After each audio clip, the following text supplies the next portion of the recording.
And now, your host, Couch Tomato!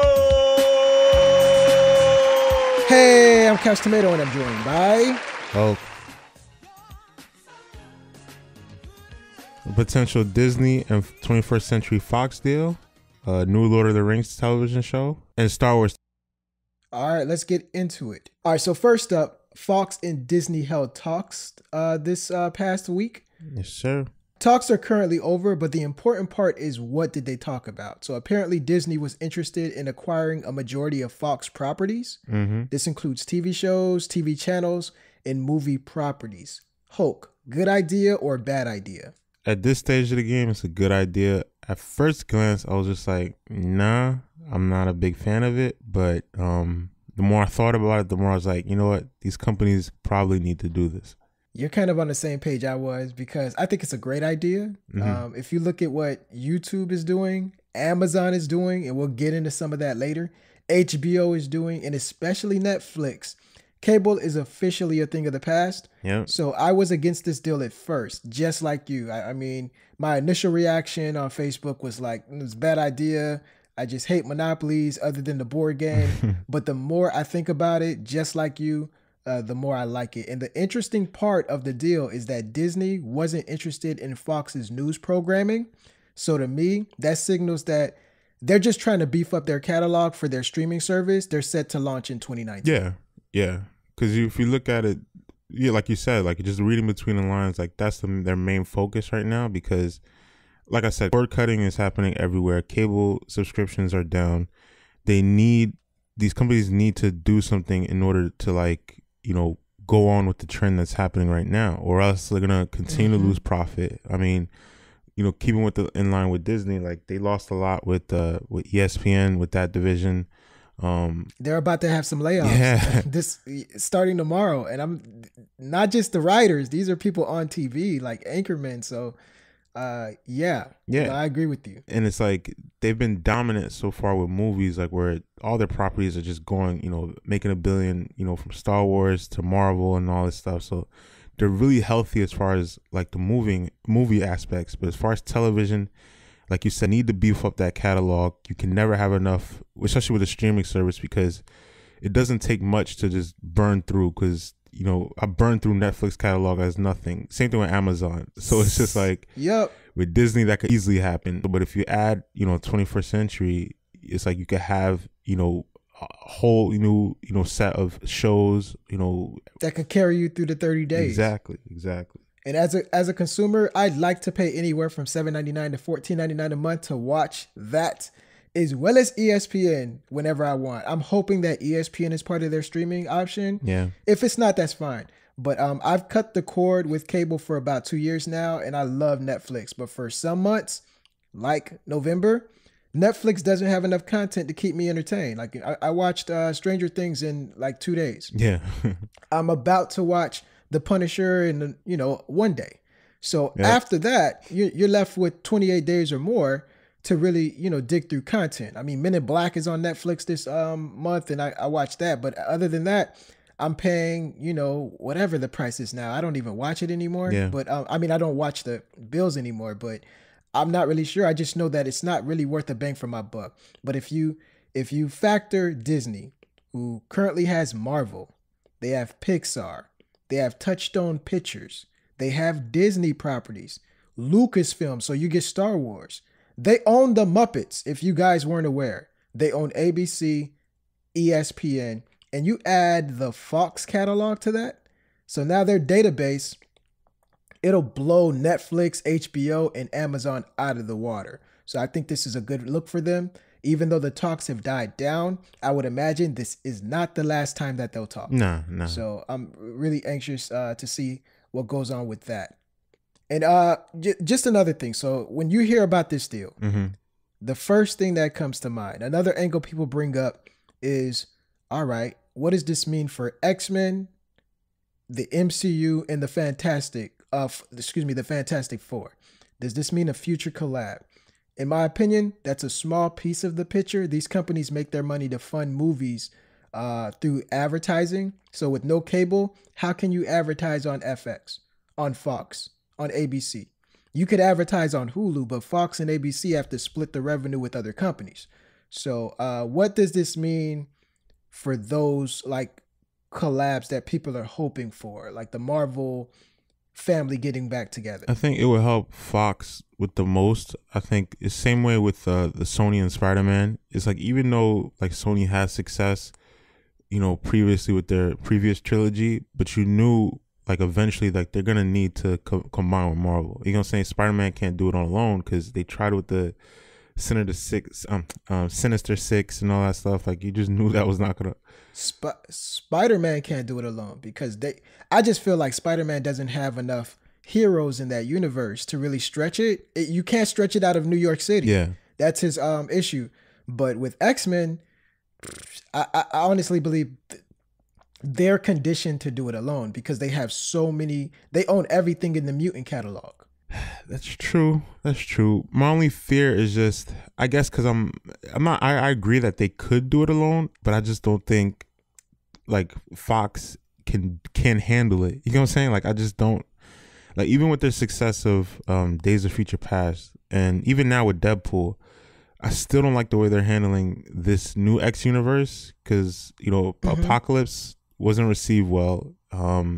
What else? And now with you know, with the promotion with what's the name of this one? With the Dark Phoenix. Like, I just don't think they're doing enough of a job. Even I don't think we're even gonna get a Dark Phoenix. Yeah, it's like it's been so quiet. It just reminds me of the Sinister Six thing. I just think think it's rumors that are never gonna happen. No, apparently we'll see, I think they're almost done shooting, but it's just like, it's weird because it's just like I've never seen like a big film. What pictures? That's have what I'm saying. No pictures. Exactly. They're not shooting anything. No, like, even stuff that normally gets leaked, usually gets something that's leaked, but it's like with this one, it's just nothing, and it's just been so bizarre to me. And it's like, I don't know, like, I'm making me real nervous about this second phase of what they're trying to do, like with this reboot. Even like with Wolverine, like, I loved Logan, but it's just like, I don't know what they're gonna do with that character now. Are they gonna, you know, make it X-23, or are they gonna hire a new, a new actor? It's like, that's what makes me nervous. And so I'm like, you know what, maybe if Marvel can like actually be in charge of it, but at the same time keep it separate, if that makes sense, like have it part of their catalog, but at the same time not necessarily merge like the universes. Maybe that. I just think I'm a little too fatigued to see. If Marvel got their hands on it, they would just obviously reboot it instead of sticking with what Fox has done these past years. Oh yeah. And I don't know. I just think the Logan character has held a nice little soft spot in my heart to where I just don't want to see that recast now. Not while he's the way he's paused, but the way he's shaped and stuff like that. He's obviously fit to do the role. But the funny thing, when you look at this deal and you think about, okay, the cable companies and possibly the streaming companies would suffer. You know the biggest loser out of all of this? Who do you think the biggest loser is? You know who it is? No, who? It's Comic-Con. I remember we talked about this earlier this year. Like, Disney would have enough brands to create multiple Comic-Cons that would compete with the actual Comic-Con because of all the properties that they would have when you factor in what's owned by Fox, what's owned by Disney, what's owned by Marvel, Disney. They would be able to, take over that game and, like really put a nail in the coffin of Comic-Con. So we actually asked the folks on Facebook and Patreon this week what were their thoughts. So we're going to get into the segments where they add their 2 cents. We asked these guys, what did they think? So here's what they said. All right, for starters, Big Mike from Patreon. Thanks a lot for the support, by the way. When we asked him about Disney having talks with 21st Century Fox to join forces, Big Mike said, no. I wish Disney would try to come up with something original again instead of just buying other people's stuff. So I would say they got a lot of original stuff in there, by the way, when you look at their catalog. But yeah, you're right. They do acquire a lot of companies. They're like the biggest giant. So Desmond D. Adamo writes, I think it's an interesting idea. This isn't the first that the X-Men universe got involved with Disney. There was a 90s cartoon series that went through the 90s. Plus, they can finally become part of the MCU. So that's the part everyone's thinking of. Lightning Black from Patreon writes, I would love to see what X-Men and possibly the Fantastic Four movies Disney would make. But let's imagine if Disney had bought Fox back in 2010. I doubt we would get Logan, Deadpool, Kingsman, or Planet of the Apes movies. So from that perspective, I'm not really sure if it would be a good idea for Disney to buy Fox, but they probably will regardless, since Fox owns the rights to A New Hope. And that's the part that I gotta disagree on with Lightning Black, because a lot of people forget, like, when Disney does know how to make mature content, I think people forget about the companies that they do own. Whenever Disney has to release something that's for mature audiences, they usually put it under the Touchstone Pictures brand. You know, so I do think that you would still get those Kingsman type movies, those Dawn of the Planet of the Apes types movies. It just will probably be under the Touchstone Pictures umbrella. So that's just my opinion there. We also so those are like our top 3 comments from Patreon. In the future, if you guys out there listening would like to add your 2 cents to be shared on the podcast, visit our Patreon and support the show. Anything from $1 and up contributes to what myself and Hope do here on a weekly basis, so it is extremely appreciated.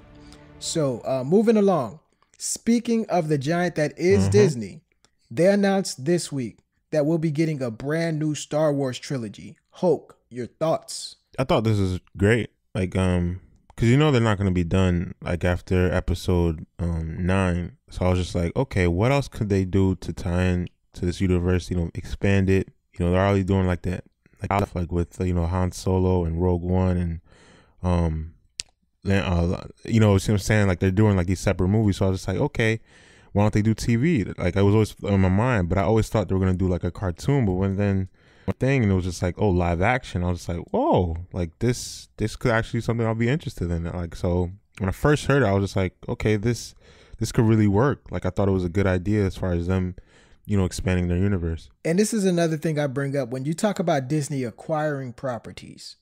When you buy something, like, just to put this in perspective, they bought Lucasfilm, the Star Wars properties, for $4 billion, right? Yeah.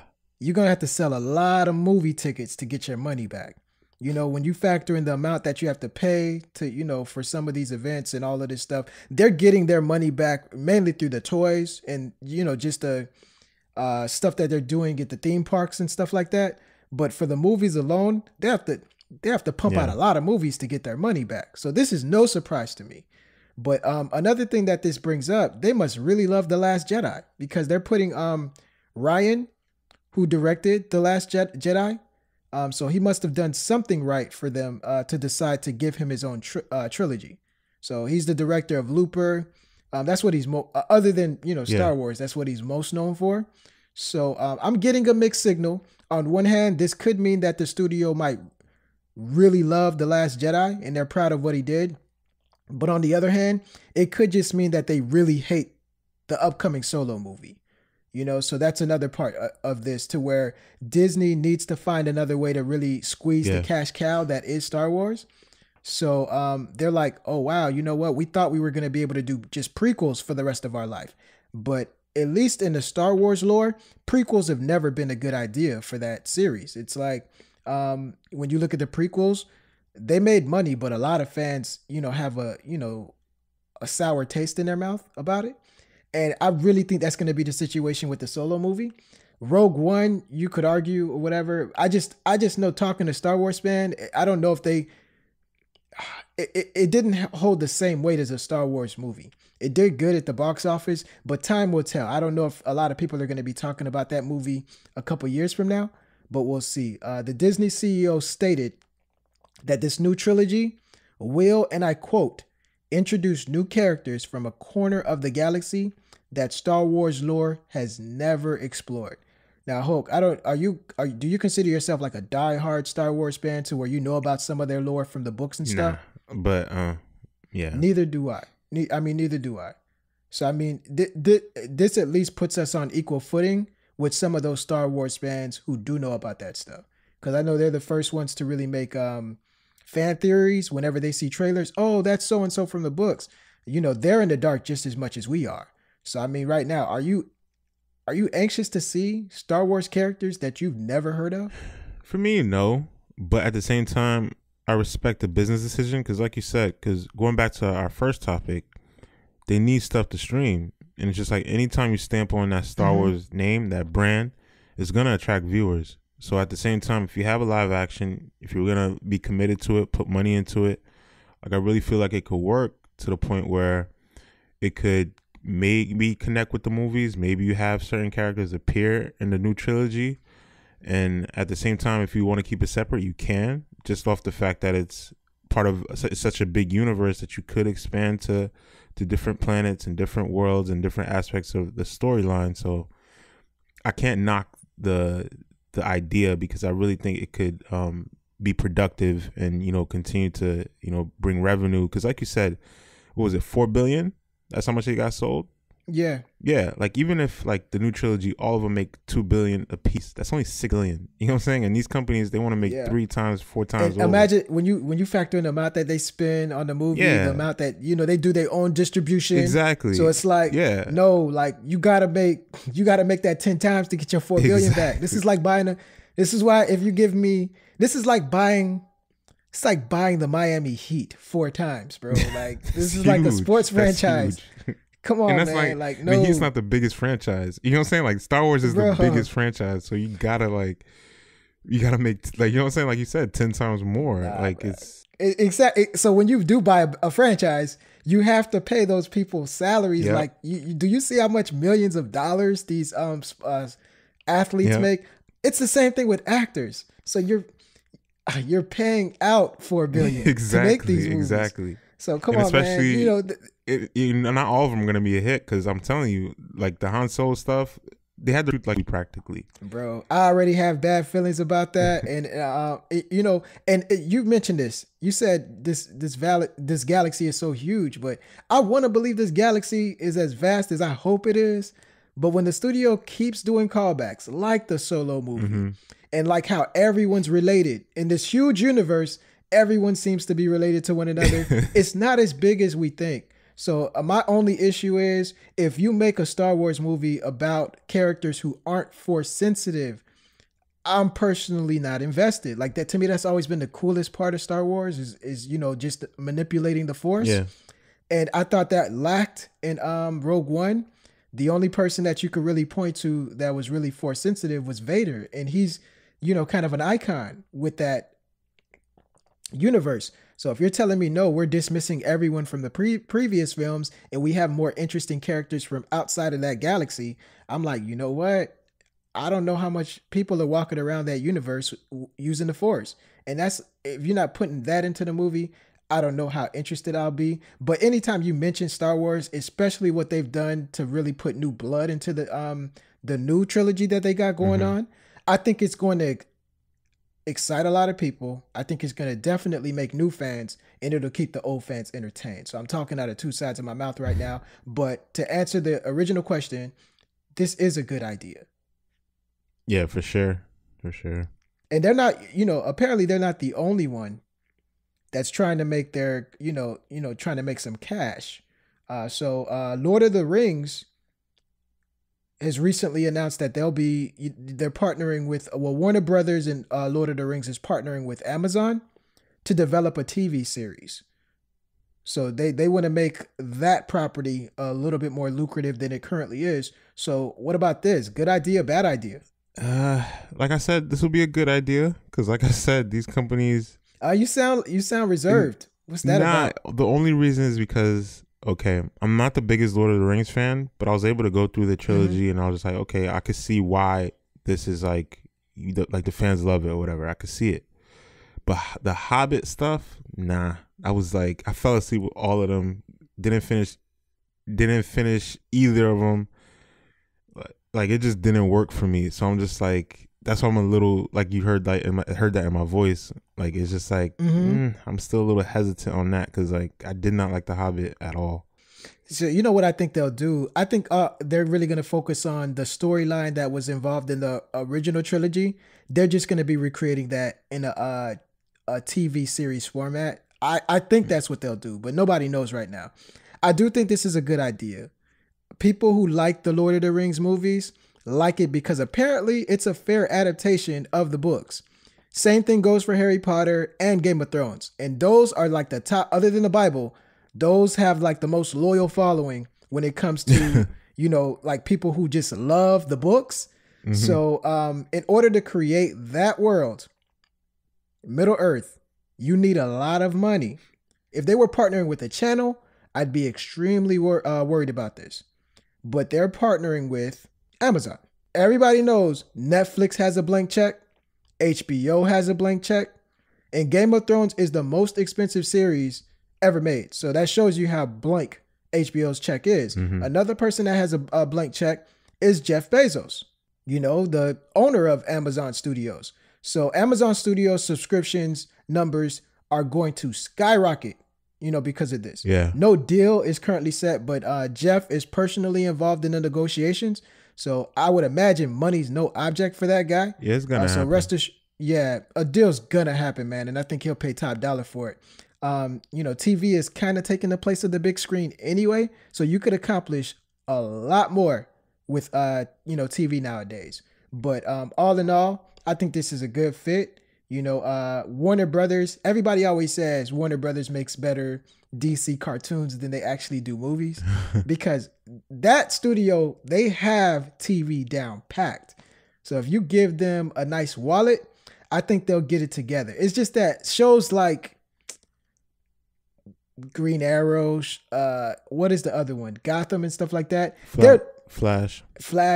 Those shows are good some of the times, but you get a lot of episodes that you just hate. And a lot of that is because budget restrictions. Yeah. So if you give them the budget to make it cinematic, I think that they'll, go above and beyond and exceed your expectations. Yeah, I agree. And like you brought up a good point with like the Game of Thrones and stuff, because Game of Thrones is coming to an end.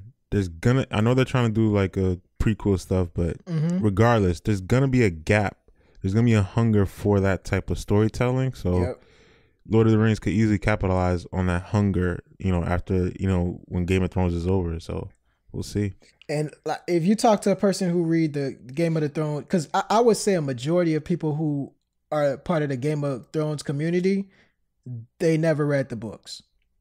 It's the opposite with Lord of the Rings. Like a lot of the supporters have read the books. And I've always heard about the Lord of the Rings books before I heard about Game of Thrones. Like Game of Thrones show introduced me to the books, but before the Lord of the Rings movie came out, I'm like, oh, that's that, book with a huge cult following. Yeah. And you can't really call it cult because the following's so huge.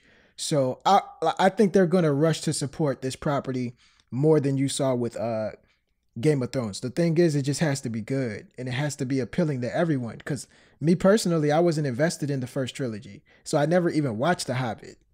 Yeah, I just never was invested. I'm not gonna say it's a good movie, but for me, I'm just like, you know what? It's not really doing it for me. It's not for me. But they're gonna have to like make this appealing to more people than the movies did. So that's that. So this got me thinking. Mm-hmm. What other series would you like to see develop into a TV show? And I would always think that before this news came out, I would have thought that Lord of the Rings was, off the table. I just thought that it was one of those brands that you wouldn't want to see it dwelling with the common folk on TV. So now it's like, if that property could do it, any property could do it. So what other franchises would you like to see developed into a TV series? Okay. Like you said, like any property could do it. Because when I was younger, I used to always want this, but I was just like, nah, the franchise is too big. They would never do it. But I always thought Batman, could really work like as an HBO series, like with the right funding. Because you think they would go to HBO right now? Because to me, that's where, just Time Warner, like they have that's their company. They own it. It wouldn't work on the CW because budget restrictions, and that would just ruin the brand. Like they wouldn't risk that. But I'm saying with HBO, with heavy production, especially with the success they've had with Game of Thrones, and like you said, they're not afraid to put money, so they wouldn't have the budget restrictions. It would maybe be like a 8-10 episode per season. And it's just like with Batman, he has such a big rogues gallery, like where you could really do a lot of detective, really exhaustive storyline telling. Because sometimes with the live action, you can't really get that with Batman. But I really feel like he's the one character where he has so many stories to tell. Like I really, really was thinking like, okay, with the way television has come up, it's really like prestige now. Like it's not like a joke anymore where it's just like you have these episodes and cliffhangers and all this stuff. Like, no, you could really, really tell a nice knit story that people will actually respect and actually flock to. So I was thinking, you know what? They could really do a Batman TV show. That was like my hope. I don't know if... Totally agree with you. The only issue I have with that is you do not want that happening the same time the DCEU is going on. That's one thing I do like, the fact that what Marvel does, they're not going to put a Daredevil into their movies because it's like, well, they got the TV show going on. We don't want to confuse the audience. You don't want to see Green Arrow appear in these movies that they got going on because it's like, well, they got the TV show. They broke that rule when they put in Commissioner Gordon, because, well, technically the TV show is doing a younger version of him. So I really think you don't want these properties bleeding over into one another. So I do think that's something that would work on the horizon, but the DCEU has to either succeed or fail. That's my only. But that's my only. I agree with you because that's the thing. The DCEU, they're so afraid of, like, it's always Batman centric. They're afraid of like putting that guy on the shelf. That's why you always like they always recast Batman every like 5 to 10 years. Like he never currently the top 4 from a box office perspective. Batman is the top 4 property. You got Star Wars, Marvel, then you got Batman. I'm missing somebody in that. I just don't remember who. Maybe James Bond or Spider-Man. James Bond is after that. It's number 5, and Spider-Man is like number 7. I'm missing somebody, but continue. Yeah, so it's just like, would they really? Because with a TV show, you probably need at least 5 to 7 seasons to have a successful run, really. So would they? And all together, that'll probably come out to maybe 10 years altogether. Would Disney, would Warner Brothers really want to put Batman on the shelf for 10 years? Like, I don't know. You know what I'm saying? Like, they got, really don't. And believe it or not, they got the money to, because the other series that I left off, franchise, it's the Wizarding World. So it's the Harry Potter films, and also, the last Fantastic Beasts. So all of that is Warner Brothers. So, you know what I mean? So they own 2 out of the top 4 performing, box office draws. Yeah. But for me, I'm actually going to go with a smaller property. I'm going to go with a property that's not currently doing well in cinema. So it'll be a easier transition to the smaller screen. So Predator. I think they squeezed the lemon on this franchise, and a TV show would give it some new life. What's funny is that shows like Lost and The Walking Dead were and are huge rating, boosts for their networks. And this franchise has a lot of similarities that would translate to high ratings, right? So it's just like, okay, being hunted or being the hunter, that's just like Walking Dead, and people like to see that play out on a weekly basis. And the same thing with Lost, being stranded on the island. That's the, I know the Predator franchise took that turn a couple of times. So that's something that I think it would be cheap, because you do not need a lot of characters. You could easily rotate characters in and out because of deaths and stuff like that, like who's going to die this week type deal. So I would actually like to see that play out. Honestly, I think when you look at Predator, so, like a lot of the fans that loved Predators and some of the sequels, they were fans of the 80s. Like I watched that series in the 80s. I keep saying series, but I watched that franchise in the 80s. So even as a kid, I liked Predator 2, which is horrible, by the way.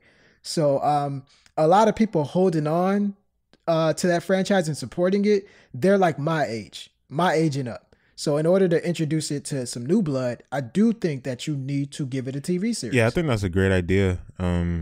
Especially like you with the mention of Lost and Walking Dead. Like you said, people have a hunger for that, and the way they set up the story, like, and I was like, I remember thinking that a few years back. I don't know if it was like a rumor or something or of a new movie, but I remember thinking like, yeah, that could work as a TV show. And the fact that you brought it up now is just like, that would be perfect. Like it would really lend itself Okay, for a second I thought you were gonna try to steal my idea, but it looks like you're I'm not. But it looks like you tried to credit my I'm idea not to a magazine or something. I remember Variety reporting that.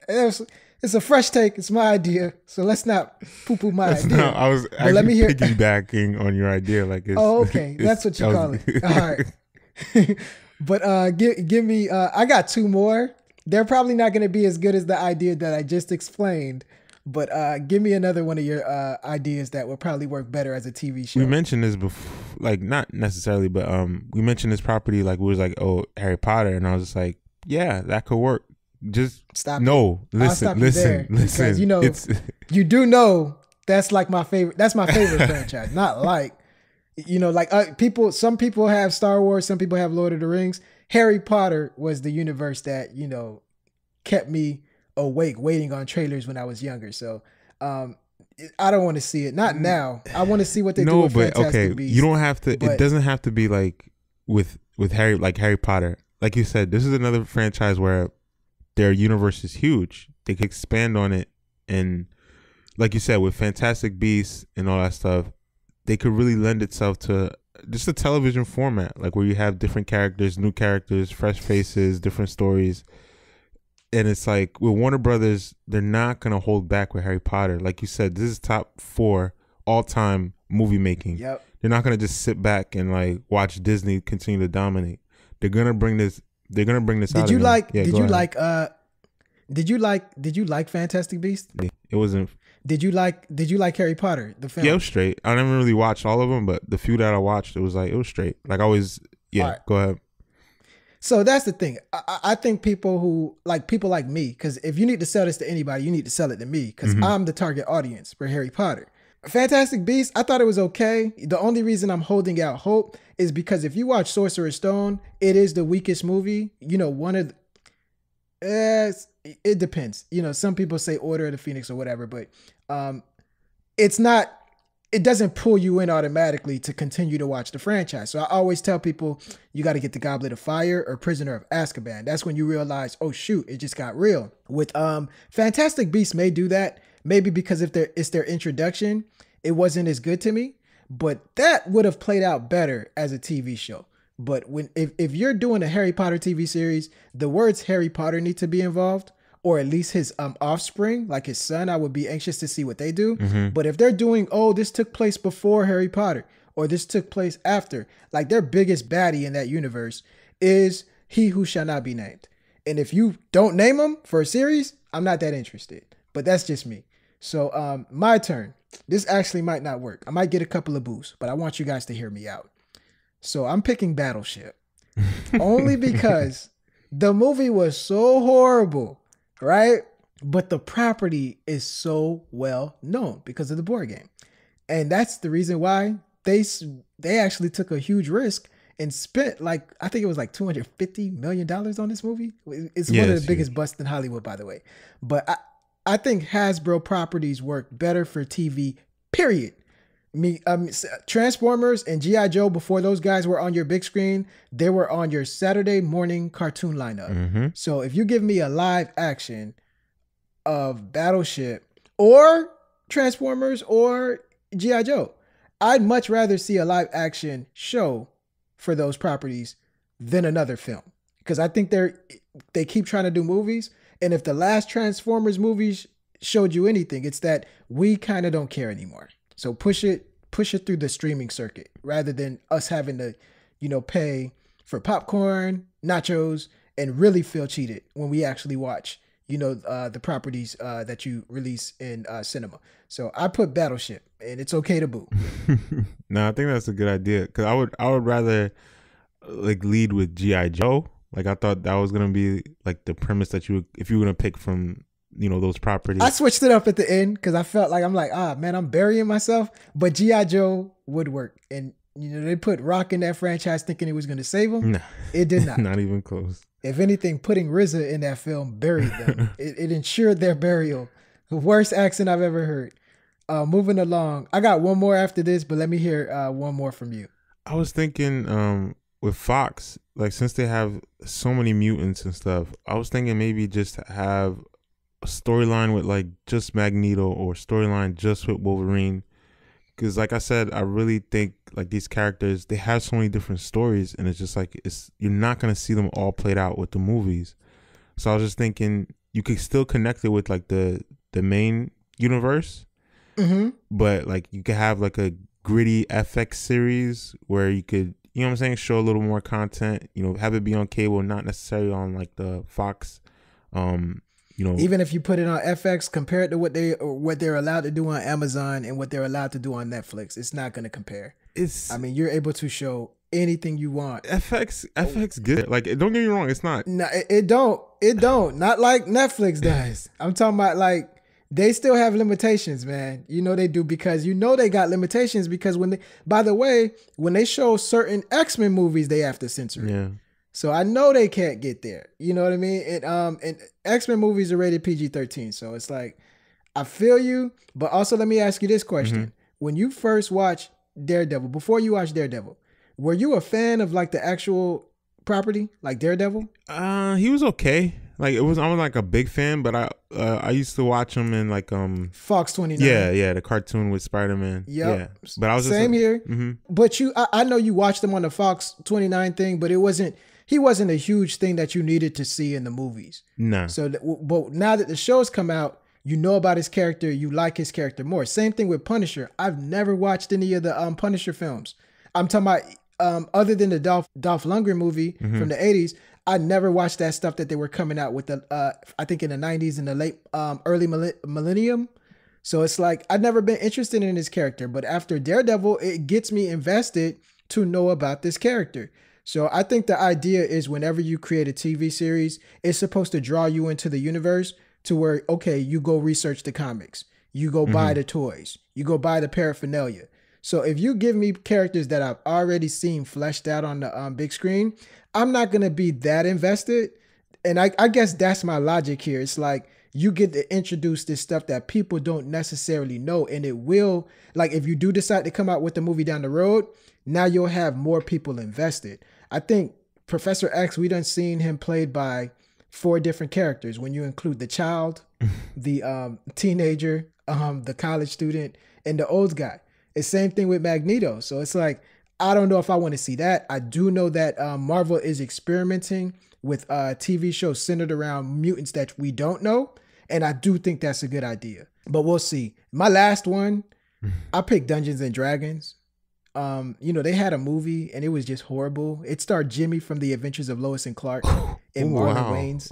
But oh man. Yeah, so the property is huge. And thanks to references in Stranger Things, some folks would watch the show just because of those references. So I think they need to strike the iron while it's hot, and they need to go ahead and develop a series centered around Dungeons and Dragons. Yeah, I agree. Like you said, that property, it would have enough of a resurgence, and you know, fans are hungry for things like that. So yeah, that definitely could work. And man, I didn't even know they had that. They really had a. Yeah, bro. I remember it when it was like trailers. I forgot what VHS it was in front of. You know, like that's how I used to remember trailers. It's like, oh, this was in front of the Senseless movie. But I just remember, what is Marlon doing? Like, why does that girl from Dr. Dolittle have elf ears? This is ridiculous. And I just never saw it, but apparently no one else did. Thank God. So yeah, and believe it or not, that's what made me familiar with the game Dungeons and Dragons.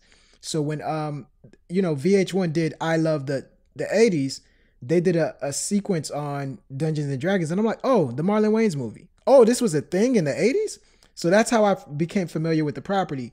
You could argue Stranger Things is already doing this because it has a lot of influence from Dungeons and Dragons, but I think you could do something around that, like, you know, characters from that movie. Or just don't make it Jumanji like we're stuck in the game, and I just don't want to see that. But other than that, I think it'll work. You got anything else before we wrap up? Nah, that was it.